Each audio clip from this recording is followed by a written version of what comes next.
A delay to the fiduciary rule, Tesla's market cap overtakes Ford, and Panera gets snapped up. This time on the Morningstar Weekly Wrap.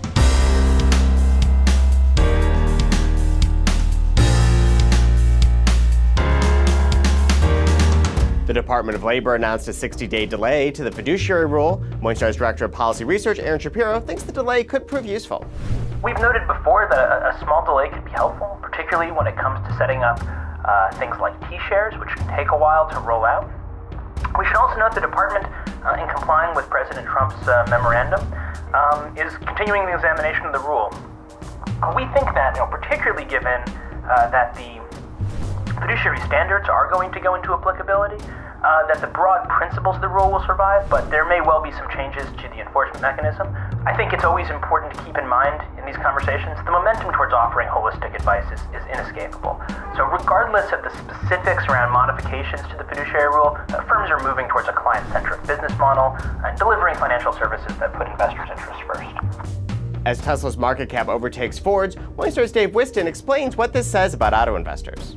With Tesla, I think the market cap surpass of Ford. It's rather just symbolic, and we're probably going to see them pass GM and Honda pretty soon, the way things are going. It just shows that the market right now is willing to pay more for the option value of Tesla with its very vast potential in the markets that are in their infancy, rather than established automakers that have actual cash flow and profitability. I would also say Tesla is overvalued, in my opinion. We have a $197 fair value, and I think that people need to remember there's a lot of debt out there that they took on, especially by closing on Solar City, about $3.3 billion that they will have to satisfy in cash as opposed to Tesla shares unless they can refi that debt. So that's something to watch for over time. Whiston was also surprised this week at the market's reaction to weaker monthly auto sales. Auto sales, I was a little surprised by how much the market, frankly, freaked out about it. I'm forecasting a 2.5% decline. We're now down 1.6% for the quarter. Really, it was inevitable. You've got leasing very high, and you've got a lot of vehicles coming off lease now, so that's increasing used supply. That also makes your harder to buy a new vehicle because residual values go lower, and your trade-in is worth less. So I think you're going to see a lot of this going forward. The thing to remember, though, the weakness is really in the car segments. Cars are down low double digits. Light truck models, pickups, van crossers, SUVs, they're up 6% for the quarter. So it's not by any means an indication that demand is falling off a cliff.